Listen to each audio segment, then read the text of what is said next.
Hi hello ನಮಸ್ತೆ ಎಲ್ಲರಿಗೂ. ನಾನು ಒಂದು 2-3 ದಿನದ ಹಿಂದೆ ಒಂದು ವಿಡಿಯೋ ಮಾಡಿ ಹಾಕಿದ್ದೆ. ಈ ಸಂಘ ಸಂಸ್ಥೆಗಳ ಮಧ್ಯೆ ಇರುವಂಥ ರಾಜಕೀಯ, ಹಾಗೆ ನಮ್ಮ ಹಿತಶತ್ರುಗಳು ಯಾರು ಅಂತ ಒಂದು ಸಣ್ಣ ವಿಡಿಯೋ ಮಾಡಿ ಹಾಕಿದ್ದೆ ಮೊನ್ನೆ. ಅದಕ್ಕೆ ತುಂಬ ಚೆನ್ನಾಗಿ ರೆಸ್ಪಾನ್ಸ್ ಬಂದಿದೆ ಆಯಿತಾ. ಕೆಲವರು ನಾನು ಬ್ಯುಸಿ ಇದ್ದೇನೆ ಅಂತ ಗೊತ್ತಿದ್ದವರು ವಾಟ್ಸಪ್ ಥ್ರೂ ಮೆಸೇಜ್ ಮಾಡಿ ಹೇಳಿದ್ದಾರೆ, ಕೆಲವರು ವಾಯ್ಸ್ ಮೆಸೇಜ್ ಕಳಿಸಿದ್ದಾರೆ, ಕೆಲವೊಬ್ಬರು ಕಮೆಂಟ್ನಲ್ಲಿ ಮೆನ್ಷನ್ ಮಾಡಿದ್ದಾರೆ, ಇನ್ನೊಂದು ಕೆಲವರು ಡೈರೆಕ್ಟಾಗಿ ನನಗೆ ಸಿಗಿದಾಗ ಫ್ಯಾಮಿಲಿ ಗೆಟ್ ಟುಗೆದರ್ನಲ್ಲಿ ನನ್ನ ಕಸಿನ್ ಬ್ರದರ್ ಒಬ್ಬರು ತುಂಬ ಚೆನ್ನಾಗಿದೆ ಅಕ್ಕ ನೀವು ಮಾಡಿರುವಂಥದ್ದು ವಿಡಿಯೋ, ವಿಷಯ ಚೆನ್ನಾಗಿದೆ ಅಂತ ಹಾಕಿದ್ದಾರೆ. ಅದ್ರ ಬಗ್ಗೆ ನಾನು ಏನು ಹೇಳಬೇಕು ಅಂತ ಹೇಳಿದ್ರೆ, ನಾನು ಯಾವುದೇ ವಿಡಿಯೋ ಮಾಡಿದ್ರೂ ಕಂಟೆಂಟ್ ನಾನು ಎಲ್ಲೂ ರೆಫರ್ ಮಾಡೋದಿಲ್ಲ. ಒಂದು ವಿಷಯ ಕೆಲವೊಂದು ಎಲ್ಲಾದರೂ ಸಿಮಿಲಾರಿಟಿ ಇರ್ಬೋದು, ಬೇರೆ ಎಲ್ಲಿಯಾದರೂ ಬಂದಿರುವಂಥದ್ದೇ ವಿಷಯ ನಾನು ತೊಗೊಂಡದ್ದಾಗಿರ್ಬೋದು. ಮ್ಯಾಕ್ಸಿಮಮ್ ಅದರಲ್ಲಿ ಏನು ಅಂತ ಹೇಳಿದ್ರೆ ನನ್ನದೇ ಓನ್ ಎಕ್ಸ್ಪೀರಿಯನ್ಸ್ ಆಗಿರುತ್ತೆ. ಅದು ನಾನು ಏನು ಎಕ್ಸ್ಪೀರಿಯನ್ಸ್ ಮಾಡಿರ್ತೇನೆ, ಯಾವುದೇ ಪ್ರಾಬ್ಲಮ್ ಆಗಿರ್ಬೋದು, ಯಾವುದೇ ವಿಷಯಗಳ ಬಗ್ಗೆ ನನಗೇನು ಗೊತ್ತಾಗಿರುತ್ತೆ ವಿಷಯ, ಅದನ್ನೇ ನಾನು ವಿಡಿಯೋ ಮಾಡಿರ್ತೇನೆ ಹೆಚ್ಚಾಗಿ. ಬಟ್ ಈ ವಿಡಿಯೋ ತುಂಬ ಕೆಲವರಿಗೆ ಮನಸ್ಸಿಗೆ ಮುಟ್ಟಿದೆ. ತುಂಬ ವಿಷಯಗಳು ನಾನು ಹೇಳಿರುವಂಥದ್ರಲ್ಲಿ ಸ್ವಲ್ಪ ಇಷ್ಟರವರೆಗೆ ನಾನು ಮಾಡಿರುವಂಥದ್ರಲ್ಲಿ ಸ್ವಲ್ಪ ಲಾಂಗೆಸ್ಟ್ ವಿಡಿಯೋ, ಅದು 10 ಮಿನಿಟ್ಸ್ ಪ್ಲಸ್ ಇತ್ತು ಅದರಲ್ಲಿ ಡ್ಯೂರೇಷನ್ನು. ಅದರಲ್ಲಿ ಒಬ್ಬರು ನನಗೆ ಮೆಸೇಜ್ ಮಾಡಿದ್ದು, ಒಬ್ಬರು ವಾಯ್ಸ್ ಮೆಸೇಜ್ ಕಳಿಸಿದ್ದು, ನನಗೆ ತುಂಬ ಮನಸ್ಸಿಗೆ ಬೇಜಾರಾಯ್ತದು ಅವರು ಹೇಳಿದ ವಿಷಯಗಳನ್ನು ಕೇಳಿ. ಅವರು ಏನು ಹೇಳಿದ್ದಾರೆ ಅಂತ ಹೇಳಿದ್ರೆ, ಅವರಷ್ಟಕ್ಕೆ ಅವರೇನೋ ಒಂದು ಕೆಲಸ ಮಾಡ್ಕೊಂಡು ಅವ್ರ ಜೀವನ ಮಾಡ್ತಾ ಇದ್ದಂಥವ್ರು, ಅವರಿಗೆ ಆಗದೇ ಇರುವವರು, ಅವರಿಗೇನು ಮಾಟ ಮಂತ್ರ ಕೃತ್ರಿಮ ಅಂತ ಅವರೇನೋ ಮೆನ್ಷನ್ ಮಾಡಿದ್ದಾರೆ ಆ ವಾಯ್ಸ್ ಮೆಸೇಜ್ನಲ್ಲಿ, ನನಗೆ ಗೊತ್ತಿಲ್ಲ ಅದ್ರ ಬಗ್ಗೆ ಮಾಡಿ. ಅವರೀಗ ಓಡಾಡದೇ ಇರುವ ಥರ ಆಗಿ ಬೆಡ್ ರಿಡನ್ ಆಗಿದ್ದಾರೆ ಅವರು. ನನಗೆ ಕೆಲಸಕ್ಕೆ ಹೋಗ್ಲಿಕ್ಕೆ ಆಗ್ತಾ ಇಲ್ಲ, ನನ್ನ ಕೆಲಸಗಳನ್ನು ನಾನು ಮಾಡ್ಕೊಳ್ಳಿಕ್ಕೆ ಆಗ್ತಾ ಇಲ್ಲ ಮೇಡಮ್, ಯಾಕೆ ಈ ಥರ ಆಗ್ತಾ ಇದೆ ಅಂತ ಅವರು ನನಗೆ ಕ್ವಶನ್ ಮಾಡಿದ್ದಾರೆ. ಬೇರೆಯವರಿಗೆ ಕೆಟ್ಟದ್ದು ಮಾಡುವವರಿಗೆ, ಕೆಟ್ಟದ್ದು ಹಾರೈಸುವವರಿಗೆ ಭಗವಂತ ಶಿಕ್ಷೆ ಕೊಡೋದಿಲ್ವಾ? ನೀವು ನಿಮ್ಮ ವಿಡಿಯೋದಲ್ಲಿ ಯಾವಾಗಲೂ ಎಲ್ಲದನ್ನೂ ನೋಡ್ಕೊಳ್ಳುವವನು ಭಗವಂತ ಇದ್ದಾನೆ ಅಂತ ಹೇಳ್ತಾ ಇರ್ತೀರಿ, ಆದರೆ ಅಂಥವರಿಗೆಲ್ಲ ಶಿಕ್ಷೆ ಇಲ್ವಾ ಅಂತ ಅವರೊಂದು ಕ್ವಶನ್ ಕೇಳಿದ್ದಾರೆ. ಆದರೆ ಪುನಃ ನಾನು ಅವರಿಗೆ ರಿಪ್ಲೈ ಮಾಡಿದ್ದೇನೆ. ಯೂಶ್ವಲಿ ನಾನು ವಾಟ್ಸಪ್ನಲ್ಲಿ ಹೆಚ್ಚಾಗಿ ರಿಪ್ಲೈ ಮಾಡೋದಿಲ್ಲ. ಅವರಿಗೆ ರಿಪ್ಲೈ ಮಾಡಿದ್ದೇನೆ, ಪುನಃ ನೀವು ಆ ಭಗವಂತನನ್ನೇ ಮೊರೆ ಹೋಗಬೇಕು ಅಂತ. ಯಾಕಂದರೆ ನನಗೆ ಗೊತ್ತಿರೋದು ಅದು ಒಂದೇ.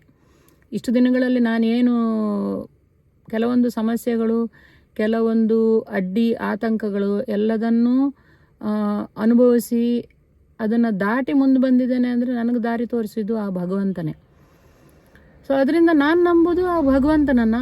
ಇನ್ನೊಂದು ವಿಷಯ ನಾನು ಹೇಳಬೇಕು ಅಂತಂದರೆ, ಅವರಿಗಾಗಿರಲಿ ಅಥವಾ ಬೇರೆ ಯಾರೇ ಈ ವಿಡಿಯೋ ನೋಡಿ ಇದು ಅವರಿಗೆ ಅಪ್ಲೈ ಆಗುತ್ತೆ, ಅವರ ಲೈಫಲ್ಲಿ ಸಹ ಇದೆಲ್ಲ ನಡೆದಿದೆ ಅಂತ ಹೇಳಿ ತಿಳ್ಕೊಳ್ಳುವವರಿಗೆ ನಾನು ಹೇಳುವಂಥದ್ದು, ಯಾರಾದರೂ ನಮ್ಮ ಬಗ್ಗೆ ಕೆಟ್ಟದ್ದು ಹೇಳಿದಾಗ, ನಮಗೆ ಕೆಟ್ಟದ್ದು ಮಾಡಿದಾಗ, ನಾವು ಮಾಡುವ ಒಳ್ಳೆ ಕೆಲಸಗಳಿಗೆ ಅಡ್ಡಕಾಲು ಹಾಕಿದಾಗ ನಮಗೇನು ಸಿಟ್ಟು ಬರುತ್ತಲ್ವ, ಸಿಟ್ಟು ಬಂದಾಗ ನಾವು ಅದನ್ನು ತೋರಿಸ್ಲಿಕ್ಕೆ ಅವ್ರ ಮೇಲೆ ಜಗಳ ಮಾಡಲಿಕ್ಕಾಗಿರ್ಬೋದು, ಅಥವಾ ಅವರ ಮೇಲೆ ಕೆಲವೊಂದು ಪದಗಳ ಪ್ರಯೋಗ ಆಗಿರ್ಬೋದು ನಾವು ಮಾಡುವಂಥದ್ದು, ಆ ಪ್ರೋಸೆಸ್ಸಿಗೆ ಏನು ಎನರ್ಜಿ ಬೇಕಾಗುತ್ತೆ ಅದಕ್ಕಿಂತ ಸ್ವಲ್ಪ ಜಾಸ್ತಿ ಎನರ್ಜಿ ನೀವು ಯೂಸ್ ಮಾಡಿಕೊಂಡು ತಾಳ್ಮೆಯಿಂದ ಇರೋದನ್ನು ಕಲ್ತ್ಕೊಳ್ಳಿ.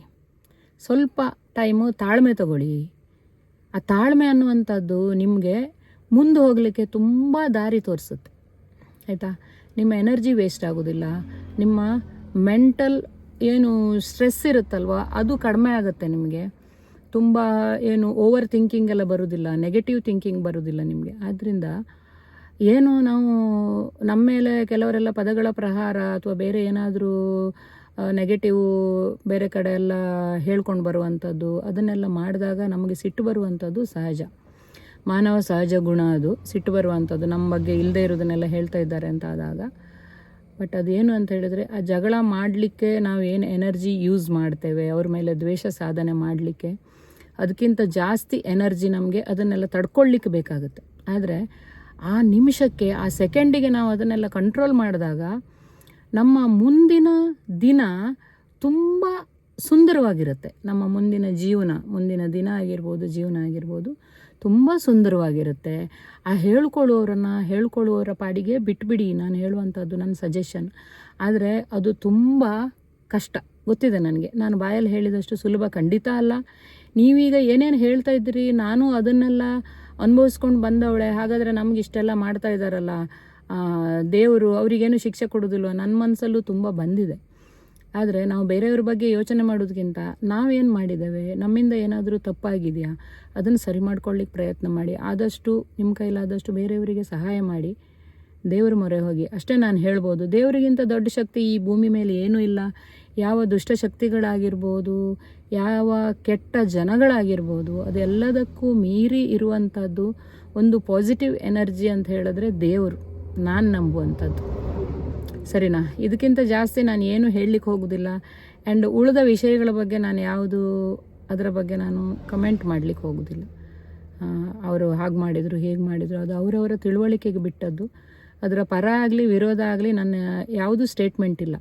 ಆದರೆ ಅದರಿಂದ ಯಾರ್ಯಾರಿಗೆ ನೋವಾಗಿದೆ ಮನಸ್ಸಿಗೆ, ಅವರಿಗೆಲ್ಲರಿಗೂ ನಾನು ಹೇಳುವಂಥದ್ದು, ದೇವರ ಹತ್ರ ನಿಮ್ಮ ಪ್ರಾರ್ಥನೆ ಏನಿದೆ ದೇವರ ಹತ್ರ ಇಡಿ.